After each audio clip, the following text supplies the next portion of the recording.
If you want to talk NFL quarterback play and good NFL quarterback play, you have come to the right place. And this is the off season where all of your favorite players are figuring out how to get better. You as a fan, gambler, fantasy football expert, whatever, you should be doing the exact same thing, which is why I've created this new series called Mechanics Breakdowns. I'm going to be picking elements of the game that are in every single playbook and every single level and just start showing good examples of it and just start kind of like teaching what's happening. We're going to be doing quick game, off-platform throws, for verts. Let's talk coverages. I don't know. Just let me know in the comment section what you want to learn more about. But in this video, we're going to talk play action, footwork, play action concepts, and we're going to start with, I think, a team that is as good as any team in the NFL at play action, particularly under center play action, and that is the Detroit Lions. Now, part of this is how well they run the ball. Also making a concerted effort to be under center, to allow Jared to turn his back to the defense, which a lot of coordinators don't like doing, and their ability to make explosive run plays. And when they do fake it, set up and throw, have guys that can get loose in the open field, and Jared who can make really quick decisions and has as much arm talent as anybody playing today. Now, in January, February, March, I train guys for the draft. It's like my 16th year doing it. So I get a lot of college guys who've lived in gun who have to learn how to do these actions under center. So I'm not ranking myself, but I'm fully qualified to explain what needs to happen and what can't happen. And the main thing that has to happen is the fake run has to look like a real run. And I know that's oversimplified, but not just from the quarterback's action, from the offensive line's action, from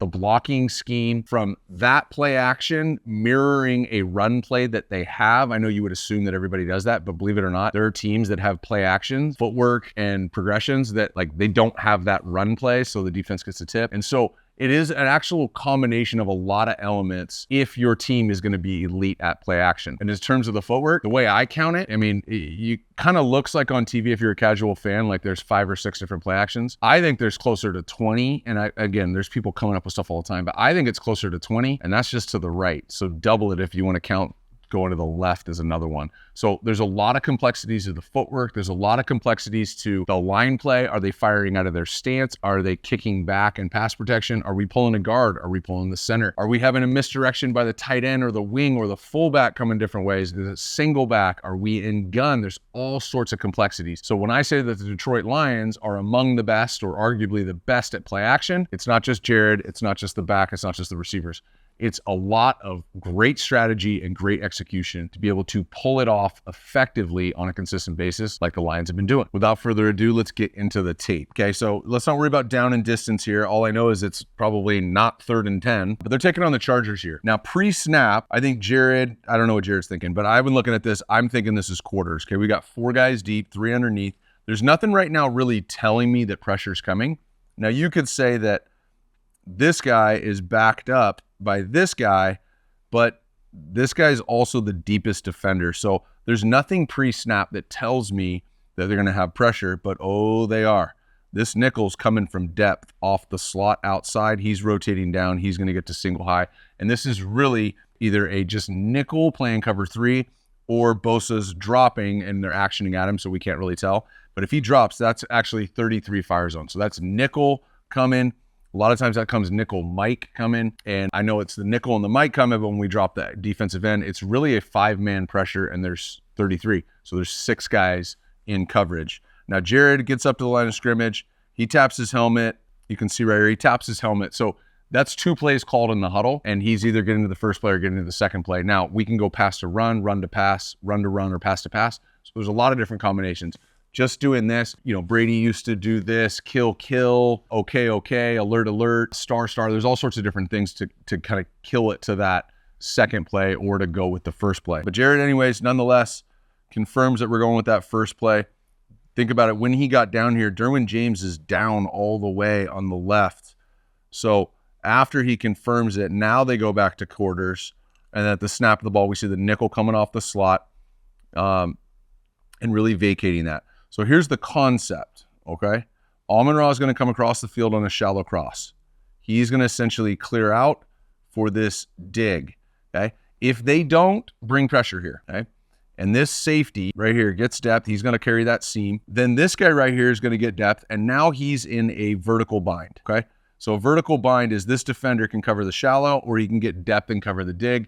Jared's going to come off of his fake. He's going to find that nickel. He's going to high-low him. He's going to check it down. If nothing's there, he'll dump it to his back late. But because of the nickel pressure, there's nobody to high-low, and there's nobody in the slot.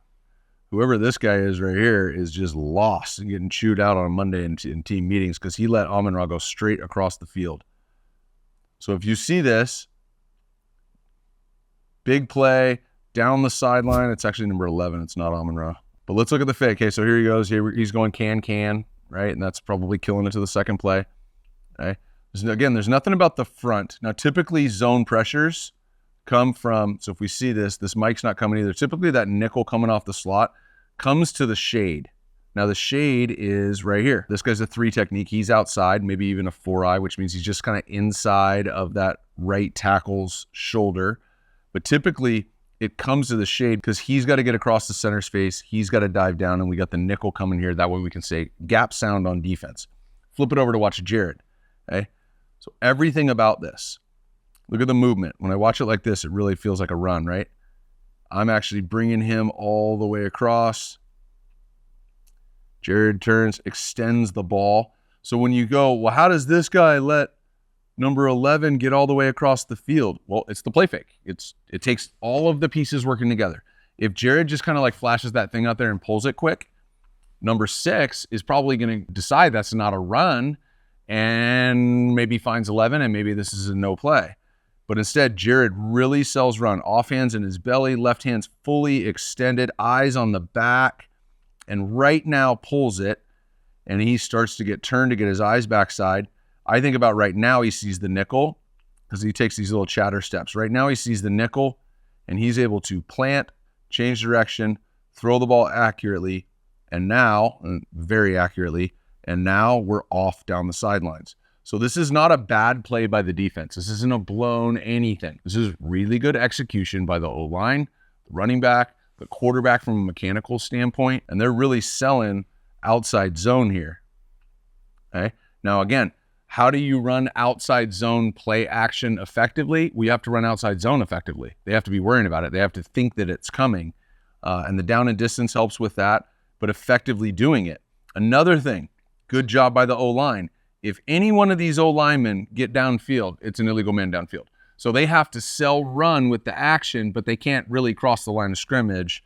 And so it's also really good fundamentals and discipline by those. Here's something most fans don't realize. Watch the center. Okay? He's not making a play. He's not like doing his own thing right here. This is peel back. Okay? So once the center he's uncovered, he gets to take 3 steps. Of his third step, he doesn't need to help with anybody. Watch what he does. He cuts, turns back the other way, and he helps out with the defensive end. Here's why. If we're going to run play action, especially if we're going to run a naked, we're typically not blocking this guy. We're saying that this action here is going to have him come down the line of scrimmage. So if this is a naked, we can get outside of him. This is not a naked, but it is a heavy play action. Otherwise, 68 would just block him. He's kind of blocking nobody. But if 68 steps out to block that defensive end, it's the linebackers are going, wait a second, you're running the ball that way and this guy's blocking the other way? No, it would make sense schematically for him to block him, but it would give a tip to everybody at the second level, the linebacker level, that this is not outside zone, because if we were running outside zone to the right, he would never block that guy. We would leave him. So he's selling it by selling this down block, and we're saying that this center, if he stays uncovered, can peel back and help out, and that's exactly what he does. Watch 77. He doesn't need to block him. He just needs to pin him inside and wash him past Jared. Jared gets the ball out. So I would argue right here, this is not a good play by Jared. This is a good play by all 5 linemen, plus the tight end. A great job by number 11 coming across the field. This guy's doing a great job of clearing out the seam. And if Jared needs to, we got the dig coming open for a big play. So how do you execute play action at a high level? You need 11 people doing the right thing every single time. And Detroit Lions in this film breakdown are 1 for 1. All right, a little later in the game. Now this is 3rd and 1, and keep in mind if your defensive coordinator and you're playing against Detroit Lions is 3rd and 1, you got to be worried about a lot of things because nobody went for it on 4th down more than the Detroit Lions. He'll go for it on 4th and 8. He doesn't care. So you're not just expecting QB sneak. You're not just expecting them to ram it up in there and run the ball. They could go for verts. They could do a trick play. There's all sorts of things the Lions can do. So when you do that, as a fan, you're going, oh my God, he's going for it again. Yeah, but that puts pressure on the 3rd and 1, the 2nd and 1s the next time that you see them, because you know that they're capable of anything. But in this case, they're trying to tell the Chargers, we are running the ball and getting this first down. If we don't get it, we're going for it again. So everything about this play screams run. They've got heavy personnel in. We've got 5 linemen. We've got 2 tight ends and a fullback. So this is 22 personnel, 2 running backs, 2 tight ends in the game. And then just for fun, we're going to bring down the receiver and put him in a tight split too. And it might even be a tight end as well. So it might be 23 personnel. I don't know. Everything about this play says this, okay? Jared Goff turns. Everything about this, full extension here. Everything about this says run. But let's keep an eye on 89, okay? All he's going to do is he's going to help out on this block, settle his feet for a second. He just needs this guy to stutter for a second, and then he can go by him, okay? Now, this isn't all or nothing. This is like a Hail Mary, so to speak, because there's only one person who can catch this football. Meaning, if this guy's not open for a big play, there's not really a check down, not a wide open one. And Jared's not going to scramble around and rip off a 40-yard run. So this is like, we're either throwing this or throw it out of bounds, because there's not even receivers out in the route. You can't even like scramble and make a play. So this is really all or nothing, okay? So everything about this says run. Great play fake. Jared gets his eyes up. 89 G's just a second to get by 32. And Jared right now goes, sack. It worked. Great ball placement. You're going to have a fold over player. Derwin James is faster than 89, so ball placement is super relevant. He puts tempo and trajectory on the ball just over Derwin's fingertips. 89 in for a big play. Let's look at this from behind. Okay, again, can. Okay, and I have a feeling right now they had this play called, and then they had a run. This is what my assumption would be. The first play is this. The second play is whatever run they want to run out of this. So if they get some sort of zone and there's guys that are deep on defense, because if you have a safety at 8 yards on this play, like if this safety right here is back here, you can't run this play because that he's not going to bite on that play fake. So I have a feeling that this was the first play call. The second one was some sort of run, because I don't know what pass plays you like out of this. And he got up there and he goes, great, everybody's close enough. Can. Let's run that play and let's get away with it. So here he is under center. Great job with the fake. Look at number 5. Inside elbow up. Swallows the ball. Look how low he gets right here. Look at the effect that it has on number 9, the linebacker. He comes up. 32 sees everybody fire out of their stance. He dives down. And all 89 needs is just a small window. Derwin knows he's in trouble.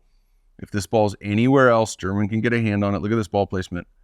It's a game of inches. This ball is 3 or 4 inches over Derwin James, maybe one of the best athletes in the NFL, over his fingertips. Great concentration catch and great execution by the Detroit Lions. Again, that was not just a dime by Jared. It was not just a great catch by the tight end. 11 people did their job on that play. 11 people made it look like they were going to run up there, and even the check to it. So having a second play to get out of it, great design by Ben Johnson, the offensive coordinator, and great execution by everybody on the field. So they're under center a lot, and they're doing a lot of play action. There are teams that are fantastic at play action out of gun. It's just, you don't get to sell it as long. You can ride all the time, all that, but it's just harder to sell that to the defense. So what you do see, Cincinnati, San Francisco, teams that do a lot of gun play action, it's quick hitters. So once I pull it, that ball's got to come out. So the mechanics, the onus falls on the quarterbacks to have great, efficient mechanics, because they don't get to ride it, fake, set up, take 2 hitches, take a shot. When you go gun play action, it's typically accompanied